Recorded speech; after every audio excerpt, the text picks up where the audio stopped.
Welcome to this episode of CRST, the podcast. In today's program, Professor Stefano Barabino, Professor of Ophthalmology and Head of the Ocular Surface Center at the Sacco Hospital in Milan, Italy, will lead the last of three discussions focusing on dry eye disease, or DED. In this episode, we will be looking at DED from the patient's perspective, with insights from a DED patient who is also founder of the Dry Eye Foundation. We will also be talking about the treatments currently available for management of DED and the current unmet needs for patients with this condition.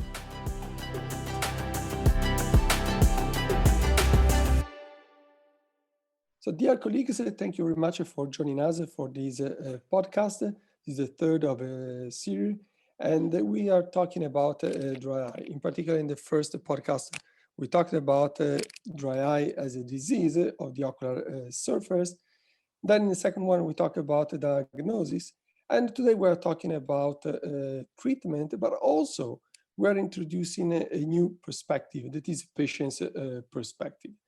So today I would like to thank Rebecca Petris, who is the Executive Director of the Dry Eye Foundation in the United States. Thank you, Rebecca, for joining us today. Pleasure to be here. Thank you for inviting me. And I will also to introduce Professor Marc Labetoulle. He's a head and chair of the ophthalmology department at the University of South Paris in France. Thank you very much, Marc. Thank you, Stefano, for the confidence. So let's start with the patient's perspective. I mean, we talk about a lot of dry eye, we talk about technical things, but probably we don't think about what are patients thinking about their disease and how they face this disease in their everyday life. Rebecca, what is the patient's perspective when they have a dry eye disease?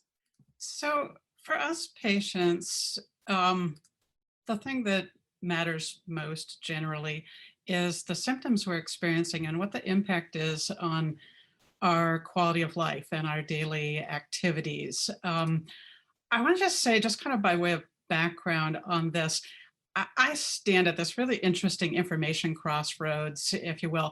I've spent the last 15 years listening to the experiences of people who are highly symptomatic with dry eye, but medically, they're all over the map. There's people with severe disease, autoimmune, GVHD, OCP, Stevens-Johnson, limbal stem cell deficiency, lid closure issues, acoustic neuroma, Bell's palsy, just so many different things.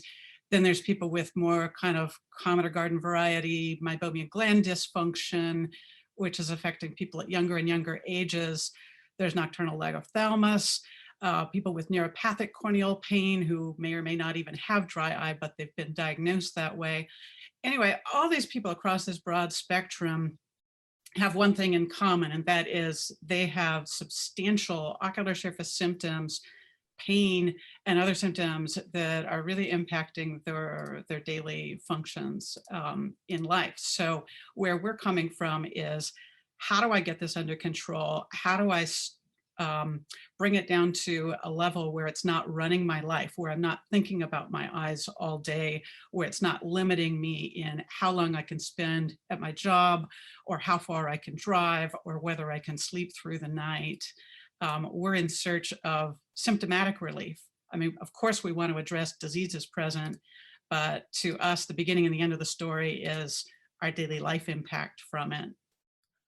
Rebecca, I would like to know if you have any idea in the US about the feeling of your patients about the level of disease they have. We made a very interesting study in Europe in 5 different countries with 5 different languages, showing that in Europe, 70% of the patients with dry eye disease considered the disease as the dry eye disease as a discomfort, but 20 of them considered it as a real disease, and even 10% considered the dry eye disease as a handicap. So it was very obvious listening to these patients that some of them were really in the pain and in the a very bad quality of life. Do you have some studies in the US showing the same types of results?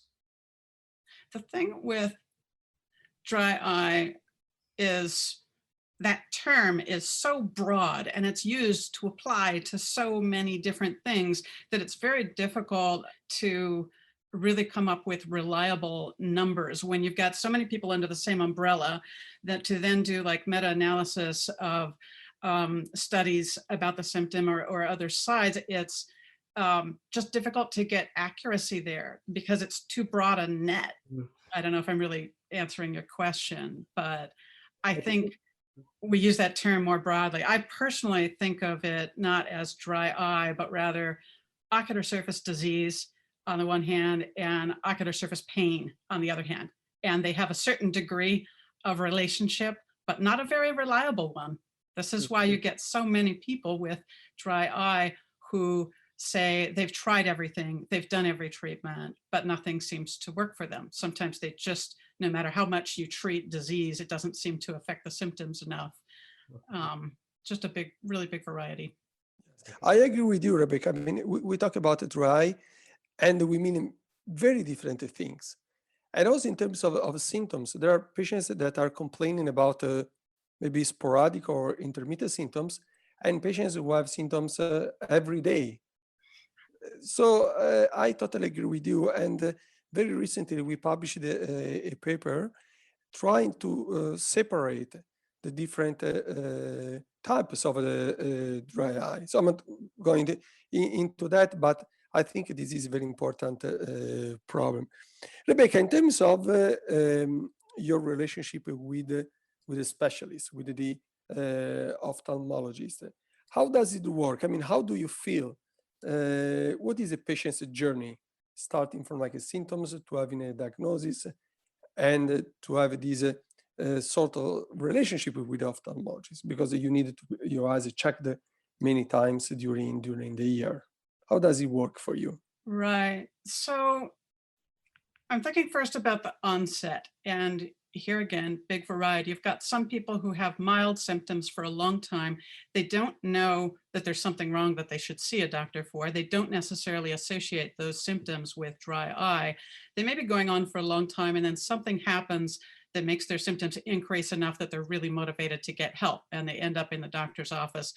Other people, it's a very sudden thing. I'm surprised, always surprised, even after all these years, how many people I hear from who describe it as something that just literally changed from one day to another. So anyway, for everyone, there comes this point where I need help. So I go to the doctor, and typically the first doctor I see, I mean, here in the US, of course, we're more likely to see an optometrist first. But whoever we see, typically the first time around, we get told you have dry eye and here's some drops. We go away, we do that, it doesn't help, we go back. And then maybe there's something a little bit more. Maybe there's plugs, maybe there's a Restasis prescription or something else. We go away, we do it, it doesn't really necessarily work. Isn't changing the things we need to change. So we get into this cycle of I go to the doctor, I get a limited amount of information, I go away, nothing gets better, and I go back. So we constantly see people churning through 4, 5, 6, 7, 8 doctors before they get to someone who's actually helping, before they get to the kind of differential diagnosis that they need and get more treatment options than just the very most basic kind of plug and drop approach. I mean, some of that's improving these days, certainly like diagnosis of meibomian gland dysfunction and things, those are getting better, but we still see a lot of things just flying under the radar. And we end up with just very, very anxious patients because they've gone to so many doctors. It gets confusing and stressful when you don't feel like you're getting actual answers. And then by the time you're on your 5th or 6th, it's really hard to then have confidence in anyone and say, okay, this is the one, they're right.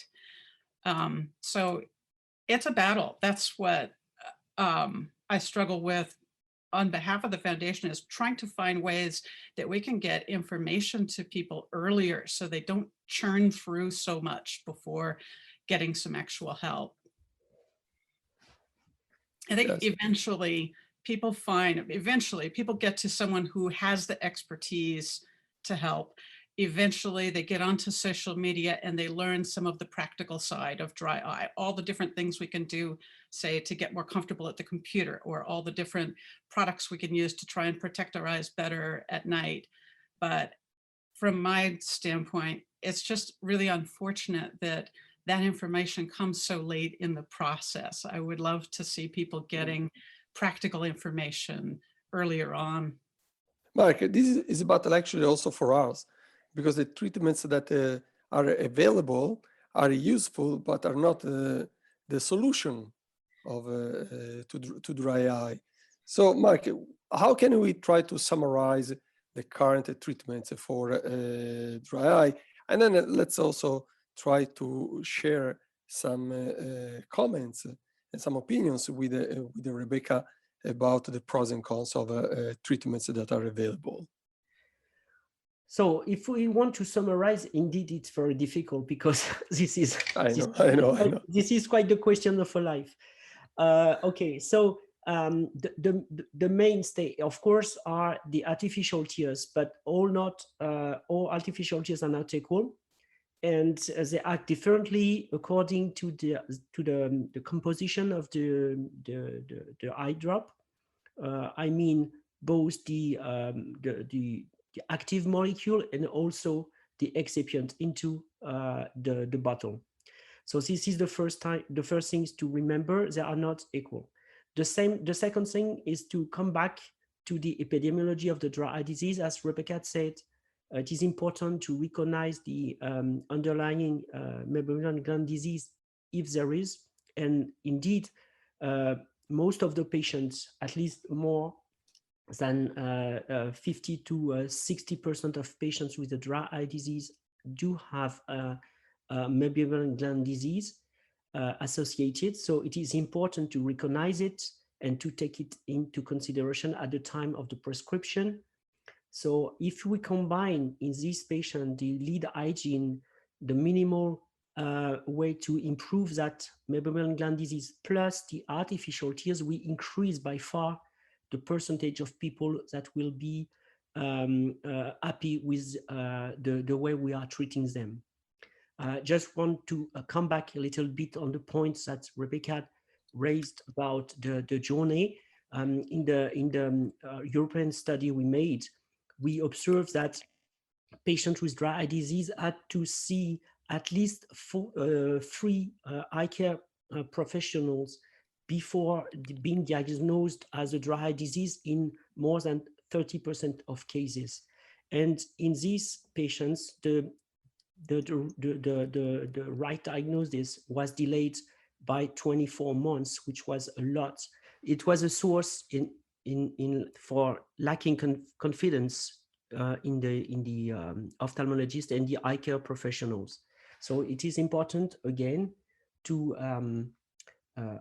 highlight the fact that we have to come back to the semiology when we look these patients, to take time to examine them, and this is according to a good clinical examinations that we will adapt the treatment. Well, for example, Rebecca, there are, Mark said that there are many different artificial tears on the market. That's completely true. For example, like in Italy, there are more than 250 different artificial tears. But from the patient's perspective, are you aware that the artificial tears are not all the same, or you do not have this perception? It's interesting. I think we patients know they're not the same because we try one after another trying to find one that works differently, and most of us settle on something that works better than something else. But what I hear from a lot of patients is their doctors act like all over-the-counter drops are the same. So I loved hearing Dr. Labetoulle highlight that all drops are not equal. That's a message that needs to get out there. I think that if ophthalmology can take a greater role in guiding patients to both things like artificial tears, specific ones, and any other tools that can help manage comfort during the day, that all works to the benefit of patients. And yeah, we have tons of drops here, but there's just so often, one particular one that works best for a patient. So there's some experimentation that goes on, but there's also just guidance on the ingredients. Why are we choosing a particular drop? Is it because of the oils in it, or hyaluronic acid, or something? There has to be some rhyme and reason to what we're using. Yes. And Mark, what about anti-inflammatory treatment? We know that inflammation plays an important role in most of the cases of dry. What are the current treatments and what are their pros and cons? So if we want to focus on the pathogenesis of the dry eye disease, we now are sure that the inflammation is the key to enter the disease. But however, not all patients need anti-inflammatory eye drops. I mean, eye drops that are known to and that are specifically designed to be anti-inflammatory. But in the opposite, eye drops, artificial tears, in the opposite, artificial tears are the first step to fight against inflammation, because most of the artificial tears are very liquid, so they will dilute the inflammatory effectors, the inflammatory molecules on the ocular surface of the patient. So if we want to fight the inflammation, the first is to give to the patient the right artificial tears that is adapted to his situation. I mean, for example, oily artificial tears in the case of MGD, but in the opposite, very liquid and non-jealous artificial tears for patients who have a pure lack of tear, for example, a pure lack of tears, for example. And if it is not sufficient, we can increase the level of treatments against inflammation. In some cases, we will target the inflammation of the eyelids, and we can use, for example, some antibiotics eye drops in some cases. And if it is not sufficient, combined with the lid hygiene, and if the artificial tears, the first line of artificial tears are not sufficient, we can move to more sophisticated eye drops.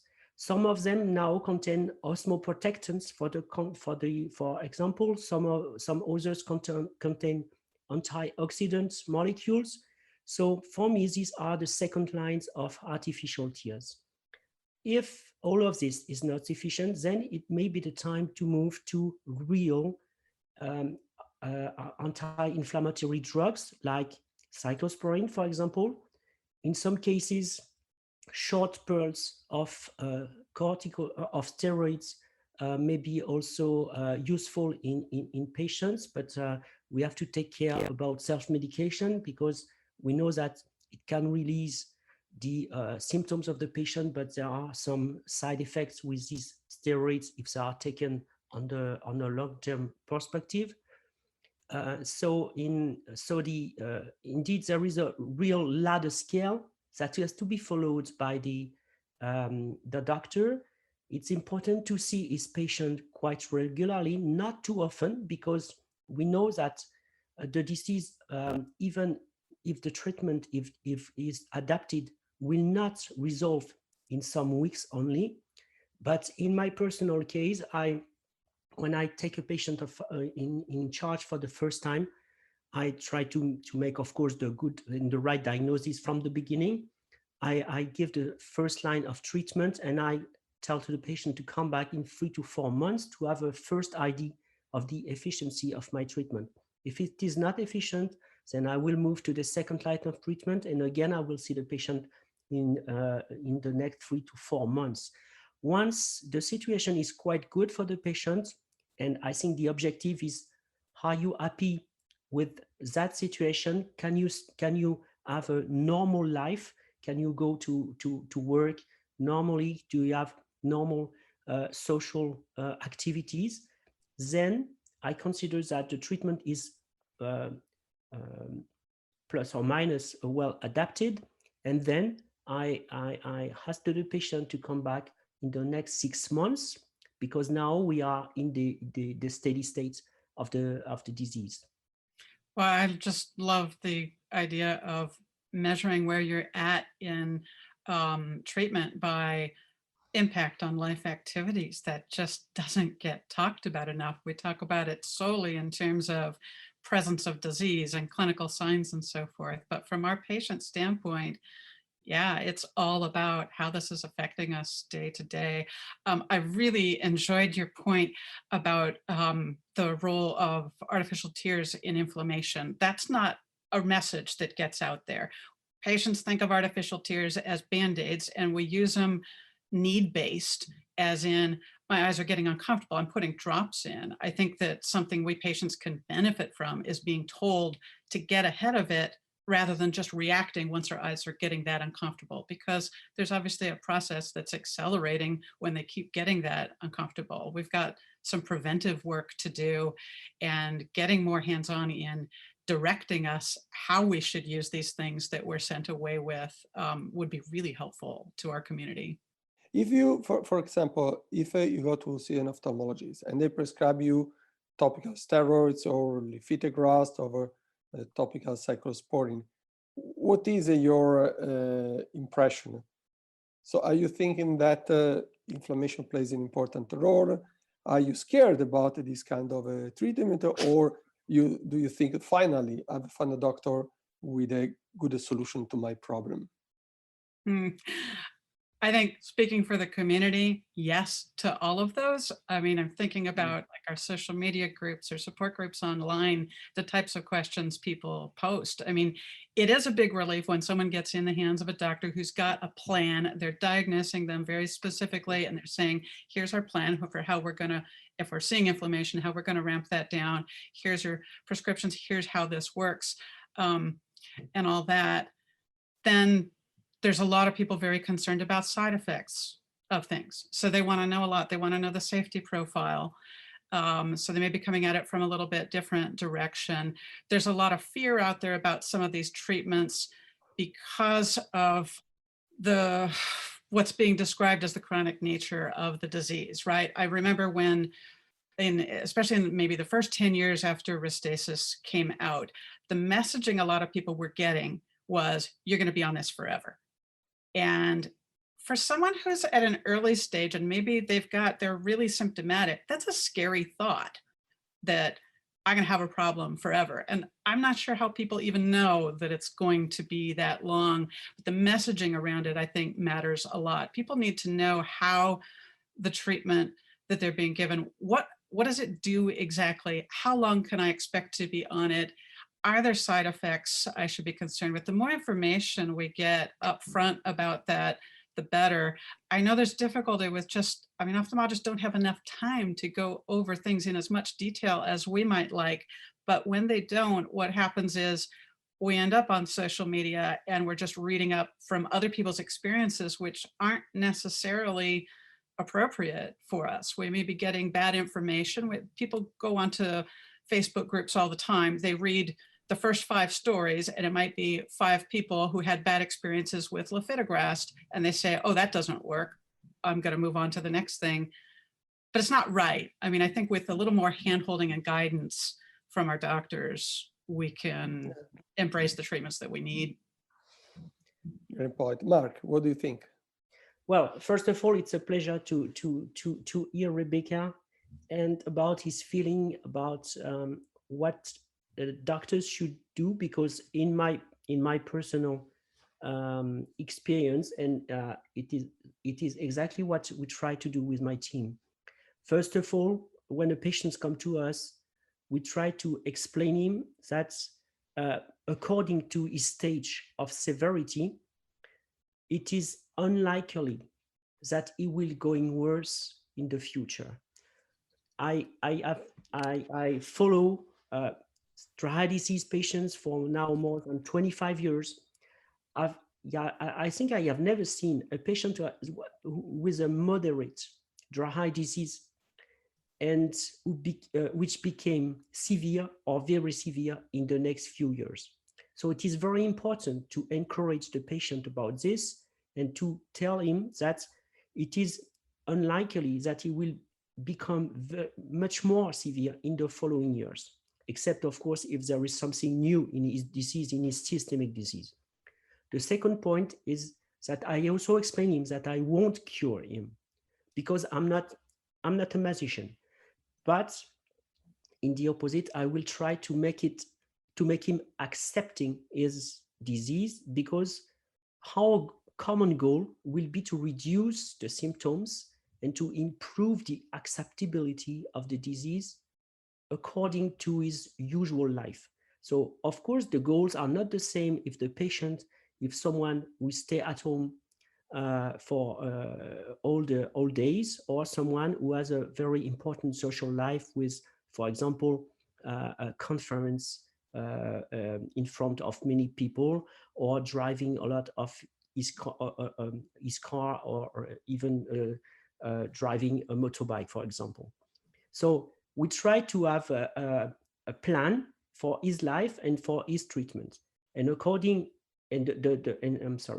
final step, once I have said that, is to make a good clinical examination as precise as possible, to try to circumvent all the components of the dry eye disease, because we know that there is not only one key factor in the dry eye disease. There is not only inflammation, but there are also sometimes associated diseases like allergy, which is very common, like epithelial abnormalities, like lip abnormalities, like sleep apnea, etc. So we have to make a complete drawing of the disease. And once we have found all the components, or at least most of them, we try to address them with the treatment, and then we will see what is the evolution. According to the evolution, we may change a little bit the tools we will use to at the end try to reduce all the components of the dry eye disease, because it is not uncommon for example, to see a patient with a very important mammalian gland disease and to focus only on this mammalian gland disease. But 4 to 5 months later, once the patient has followed all the advices about the mammalian disease, when he comes back, the mammalian disease is quite good, is improved, but the patient is not improved, because now we can see that there was also some an allergic component. And then we have to treat also the allergic component, and finally the patient will be improved at the following visit. So it is important again to adapt the treatment according to the evaluation of the patient and according to his goals. And probably, Marc, from our point, from our side, maybe it's also important to teach our residents about ocular surface diseases and dry eye, because the perception of dry eye for many of our colleagues is that dry eye is just a lack of tears. But we know that this is not the situation, and we are aware that dry eye is a disease of the ocular surface system, and therefore is a very important disease. We're not talking about syndrome anymore. Now we are talking about disease. Rebecca and Marc, I think that you agree with me also that it's very important to talk to each other. Maybe we don't do that enough. Maybe as an ophthalmologist, we should interact more with patients, with patients' organizations. Maybe also we should give more information on social media. And probably from the patient's perspective, we may also, you may want to ask more information to your ophthalmologist, because it's very much important. Sometimes we don't give enough information, but probably also patients should ask more questions, because it's very much, the interaction is very important.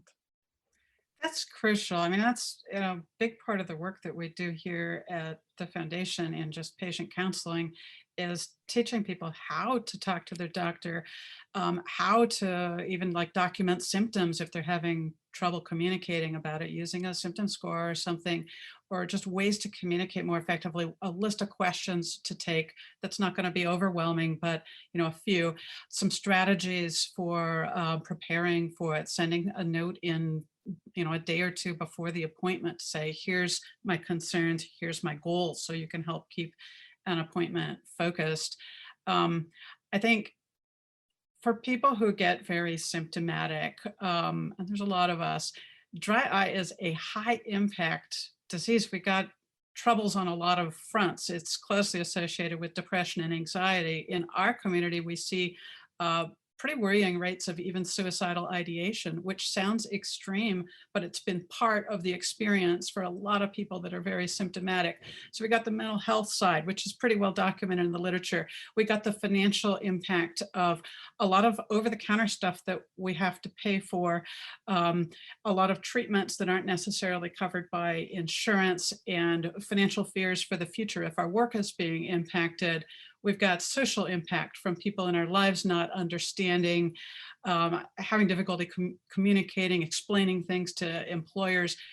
We walk into the doctor's office with these huge needs on top of the medical need, and we put this huge burden on doctors that they can't possibly fix all these problems for us.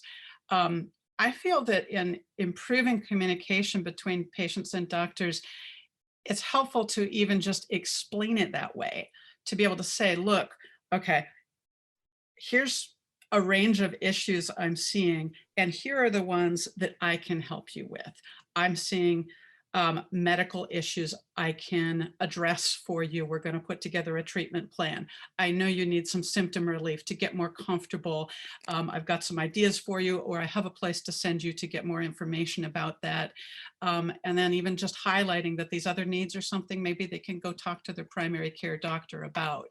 I think we have to have a way to not heap all of the problems associated with dry eye onto one doctor. It has to be a shared process. We have a program that we call Dry Eye Happy Hour. It's a Zoom meeting for patients that we do every 2 weeks. And we had one last Friday, and there's a young man that was part of it. He had some really great insights. And one of them was he advised fellow patients to basically assemble a team. Don't look to just one doctor to solve all the problems. You want your ophthalmologist. There might be an optometrist if you've got scleral lenses. Your primary care provider needs to know and be involved. Maybe there's a role for a psych referral in there if you've got real problems with the depression and anxiety. So I really liked that picture of being part of a team and having kind of a shared burden. Yeah, I really like this picture. Thank you very much, Rebecca. Thank you very much, Mark. We should work together. And I like also the idea of like having an happy hour to share some ideas, or also some new results from the research in terms of diagnosis and in terms of treatment about dry eye. Thank you very much.